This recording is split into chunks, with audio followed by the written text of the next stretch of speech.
dumarka iyo caqligooda. Maalmo badan ayaan waxaan ku lahaa waxaad tahay saxaabiyad. Dabcan waxaan filayaa inaad noqon doonto saxaabiyad haddii aad ku dayato dumarka aan kaaga sheekeeyay qisooyinkooda. Waxaad tahay saxaabiyad, mar walbana waxaad jeceshahay sheekooyinka khuseeya dumarka. Aadna waxaa ugu faraxdaa dumarkaas kuwooda ugu caqliga badan. Mar walbana waxaa ku dadaashaa dhageysiga sheekooyinkaas adiga oo ka raadinayo raaxo iyo faa'iido. Waayo waxaa og tahay noloshan adduunka inay leedahay qisooyin soo noqnoqdo, balse ay isbedelayaan dadka la kulmayo qisooyinkaas. Dhacdo walba oo aan maanta u malayno inay tahay mid cusub, taariikhda waxaa laga soo helayaa mid la mid ah dhacdadaasi oo horey u soo dhacday. Qofka u fiirsado dhacdooyinka soo maray adduunka waxa uu helayaa xikmad uu ku maarayn karo haddii ay qabsato mid la mid ah. Carabtii horena waxay dhihi jireen qofka caqliga badan waa kan kuwaana qaato dadka kale. Imaamu Maalik raximahullah ayaa kitaabkiisa Muwadda waxaa ku sheegay nin lagu magacaabo Alqaasim bin Maxamed inuu yiri, waxaa iga dhimatay xaaskayga, waxaana ii yimid markaasi Muxamed bin Kacab al-Qaradi isagoo ii tacsiyeynayo. Wuxuuna ii yiri, reer bani Israa'iil waxaa ka mid ahaa nin aqoonyahan ahaa oo aad u cibaado badnaa, aadna u dadaal badnaa.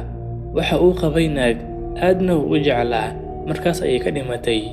Aad ayuu uga murugooday geerideeda, heer uu gaaray gurigii inuu isku soo xiro, dadkana uu iska qariyo. Cidna lama uusan kulmi jirin markaas. Arrinkiisa ayaa waxaa maqashay naag, markaas ayay timid gurigiisa. Waxay tiri, waxaan u baahanahay inaan weydiiyo su'aal.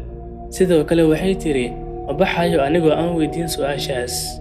Ninkii ayaa waxaa loo sheegay naag ayaa bannaanka taagan oo u baahan inay wax ku weydiiso. Dadkii way baxeen, balse iyadu ma aysan bixin. Wuxuu yidhi, soo fasaxa. Markay u gashay ayay ku tiri, waxaan u imid inaan wax ku weydiiyo. Wuxuu yidhi, maxaa waaye? Waxay tiri, naag deriskeenna ah ayaa waxaan ka soo tabarsaday dahab. Waan ku labisan jiray, waqti badanna waan haystay. Maalin ayay ii soo dirtay qof iyadoo u baahan dahabkaas ee ma siiya dahabka. Wuxuu yidhi, haa wallaahi. Waxay tiri, balse waqti badan ayaan haystay. Wuxuu yidhi, waxaa qasab kugu ah inaad xaqeeda u celiso markay u baahato. Waxay tiri, Allah kuu naxariistee, ma waxaa ka murugoonaysaa wuxuu Allah subxaanahu wa tacaala markii horeba tabal ahaan kuu siiyey, dibna uu kaaga ceshtay isaga oo kaaga xaqnimo badan. Markaas ayuu ninkii baraarugay oo indhaha kala furay, Ilaahayna ku anfacay hadalkii ay ku tiri naagta. Saxaabiyadda, qof walba meelaha qaar ayuu ku qaldami karaa. Waxaa laga yaabaa qofka dulqaadka badan xilliyada qaar inuu waayo dulqaadkiisa. Deeqsigana waxaa laga yaabaa xilliyada qaar inuu gacan adkeeyo. Geesigana waxaa laga yaabaa dhacdooyinka qaar inuu ka baqo. Qofka xalliyo mushkiladaha dadka waxaa laga yaabaa isagana inuu ku dhaco mushkilad. Annagu waxaan nahay bani aadam, noloshaanna way nagu adkaanaysaa xilliyada qaar, balse waan dadaalnaa. Cadaaladuna waxay keenaysaa qofna taariikhdiisii quruxda badnayd inaan lagu iloobin hal khiyaano oo uu sameeyo. Waayo webiga socdo waa mid mar walba lagu weyse qaadan karo, xitaa haddii xumaan walba lagu rido. Dadkuna waa sidaas. Qofka u baahan dadkaana inay noqdaan malaa'ig waa qof aanan baran dadka, sidoo kalena aan wax ka ogeyn nafta bani aadamka.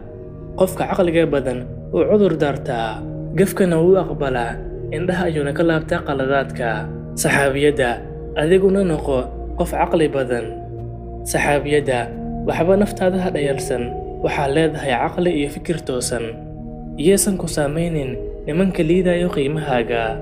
Xilliyada adag ee dhibaatooyinka ay jiraan, dumarku waxa ay noqdaan ciidan, fikirkooduna waxa uu noqdaa kan keliya ee ugu wanaagsan. Maalinkii Xudaybiya, markii ay muslimiinta ku qanci waayeen heshiiskii lala galay gaalada Quraysh, diideenna inay gowracaan xoolahay u soo wateen xajka, ayaa Salama Nabiga sallallahu calayhi wasallam waxay ku tiri, adigoo aan la hadlin qofna, gowrac neefkaaga oo xiro madaxa. Haddii sidaa aad samayso, iyaguna way samaynayaane. Saxaabaduna markay arkeen Nabiga oo gowracayo neefkiisa, ayay ku daydeen iyagana oo gowraceen xoolahooda. Rasuulka Alle sallallahu calayhi wasallam xaaskiisa ayuu weydiinayaa talo ku saabsan arrin siyaasadeed iyo mid diineedba oo qusayso ummad dhan. Markuu dhageystay fikirkeedana waa uu fuliyey. Ragnimadu kuma yaraanayso haddii ninka uu xaaskiisa weydiisto talo iskaba dhaaf inay ku yaraatee oo waa baragnimo, waayo waxaa sameeyey rasuulka alleh sallallahu calayhi wasallam. saxaabiyadda cidna yaysan kuu sheegin inaadan lahayn wax fikir ah oo noloshaa ka tahay dheeraad. saxaabiyadda qisooyinku waa mid ka mid ah waddooyinka ugu wanaagsan ee wax lagu tarbiyeeyo, waayo qisooyinka waxaa laga wada helayaa raaxo iyo faa'iido. adiguna ku dadaal inaad uga sheekayso carruurtaada qisooyin faa'iido leh. qur'aankuna waa manhajka keliya ee ka dhisaya noloshaada dhinac walba. ku dadaal inaad ka waraabiso carruurtaada. qur'aankuna waa manhajka keliya ee ka dhisaya noloshaada dhinac walba. ku dadaal inaad ka waraabiso carruurtaada.